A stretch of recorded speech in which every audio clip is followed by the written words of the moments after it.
Welcome back to another technical deep dive here in the debug zone. Today, we're tackling a big question and breaking it down with insights from other users. Hopefully, this clears up some misconceptions and helps you get the answer you need. So buckle up, stay a little curious, and let's jump right in.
And that's a wrap.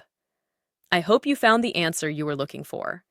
If you did, take a second to hit that subscribe button. It really helps out. And let me know in the comments which solution worked best for you. See you next time in the debug zone.